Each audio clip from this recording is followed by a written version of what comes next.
Example 4.7 11th physics சமச்சீர் கல்வி. So இப்போ இந்த எக்ஸாம்பிள் 4.7 வந்துட்டு ப்ரீவியஸ் இயர் குவார்ட்டர்லி கொஷின் பேப்பரில் டீட்டெயில் ஆன்சரில் ஒரு சப்டிவிஷனாக கேட்டிருக்காங்க. ஸோ இந்த கொஷின் என்னென்னு பார்க்கலாம். அதாவது 2 ஆப்ஜெக்ட்ஸ் இருக்குது, 2 objects of mass 2 kilogram and 4 kilogram. So ஒரு ஆப்ஜெக்டுடைய மாஸ் 2 kg, இன்னொருடையது 4 kg. ஸோ இப்போ இது ரெண்டுமே வந்துட்டு மூவ் ஆகிட்டுருக்கு. எப்படி மூவ் ஆகுதுன்னா வித் சேம் மூமெண்டம், அதாவது 20 கிலோகிராம் மீட்டர் பர் செகண்டுங்கிற அந்த சேம் மூமெண்டம்னு 2 ஆப்ஜெக்ட் மூவ் ஆகிட்டுருக்கு. ஓகேவா, 2 kgங்கிற ஒரு பால், 4 kgங்கிற பால் ஞாபகம் வச்சுக்கோங்க. இப்போ இது ரெண்டுமே வந்துட்டு சேம் மூமெண்டமோட மூவ் ஆகுது, 20 கிலோகிராம் மீட்டர் பர் செகண்ட். இப்போ இந்த இன்ஃபர்மேஷன் கொடுத்துட்டு கேட்குறது என்னென்னா will they have same kinetic energy. இப்போ இந்த 2 பால்ஸுடைய மாஸ் அண்ட் மூமெண்டம் கொடுத்துட்டு இந்த ரெண்டுத்துக்குமே சேம் கைனட்டிக் எனர்ஜி இருக்குமா அப்படின்னு கேட்குறாங்க. ஸோ கைனட்டிக் எனர்ஜிக்கு என்ன expression, KE is equal to half mv². அவங்க புக்கில் கொடுத்துருக்கிறது டிரைவ் பண்ணும்போது KE is equal to half mv² கொடுத்துருக்காங்க. பட் இந்த எக்ஸாம்பிளில் they have given us KE is equal to p² divided by 2m அப்படின்னு. ஸோ இது எப்படி வந்துச்சுன்னா அது ஈஸி பாருங்கள். இப்போ வந்துட்டு half mv² அப்படின்னு இருக்குது, நமக்கு தெரியும் P is equal to mv, momentum is equal to mass into velocity. ஓகேவா, so KE is equal to half mv². இப்போ P is equal to mvனா இங்கே வந்துட்டு p² அப்படின்னு போடணும்னா வாட் வில் டூ, இப்போ வந்துட்டு இந்த m² அப்படின்னு போட்டுவிட்டு multiply by m divided by m அப்படின்னு பண்ணுறோம். இங்கே மல்டிப்ளை பை m பண்ணால் இங்கே மல்டிப்ளை, இங்கே பாருங்கள் multiply by m divide by m பண்ணால் இந்த m சேர்ந்து m² ஆகிடும், கீழே 2m ஆகிடும். அப்படி பண்ணால் என்ன ஆகும், m² v². So it is p². P is equal to mvயா.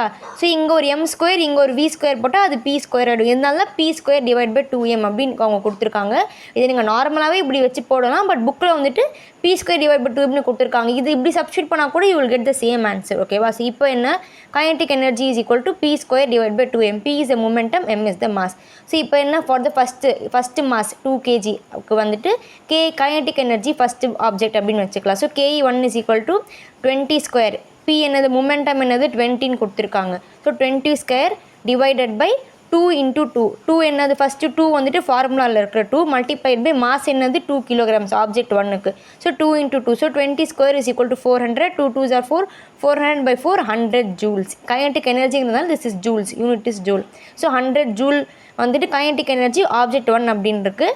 Kinetic energy 2 of second object வந்துட்டு 20² டிவைட் பை 2 into 4. இங்கே வந்துட்டு மாஸ் மட்டும்தான் மாறுது. இதுக்கு 2 kg, தென் ஆப்ஜெக்ட் 2க்கு மாஸ் என்ன 4 kg. ஸோ 2 into 4 8 பண்ணால் 50 ஜூல்ஸ். ஓகேவா, ஸோ இப்போ என்ன கேட்குறாங்க, will they have same kinetic energy, same kinetic energy இருக்குமா அப்படிங்கிறதுனால நம்ம அதை டிரைவ் பண்ணி காமிச்சிட்டு நோ இட்ஸ் 100 ஜூல். ஃபஸ்ட்டுக்கு வந்து 100 ஜூல் இருக்குது, செகண்டுக்கு 50 ஜூல் இருக்குது. So 100 is not equal to 50 அப்படின்னு ப்ரூவ் பண்ணிட்டோம். நெக்ஸ்ட் என்ன கேட்குறாங்க, will they have same speed அப்படின்னு கேட்குறாங்க. இப்போது அதே formula, momentum is equal to mass into velocity. வெலாசிட்டினா என்னது, வெலாசிட்டி இஸ் நத்திங் பட் நான் சொல்லியிருக்கேன் ஸ்பீடு ப்ளஸ் டைரெக்ஷன், அதுதான் வந்துட்டு வெலாசிட்டி. ஓகேவா, இட் இஸ் ஸ்பீடு வந்துட்டு மேக்னிடியூடை மட்டும் சொல்கிறது, மேக்னிடியூட் ப்ளஸ் டைரெக்ஷனை சொல்கிறது தான் velocity. So P is equal to mass into velocity. இப்போ வந்துட்டு நம்மளுக்கு வெலாசிட்டி என்ன, அதாவது speed is nothing same as velocity with direction. So velocity is equal to P by m அப்படின்னு கொண்டு போகிறோம். ஸோ இப்போ ஃபஸ்ட்டு வந்து வெலாசிட்டி என்ன வரும், momentum is 20, mass is 2, 20 by 2 10 meter per second, and then இதுக்கு வந்துட்டு 20, mass is 4, 20 by 4 5 meter per second. So this is also not same.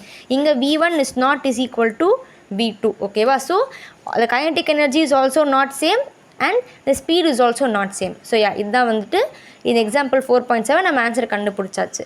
I hope you understood this sum.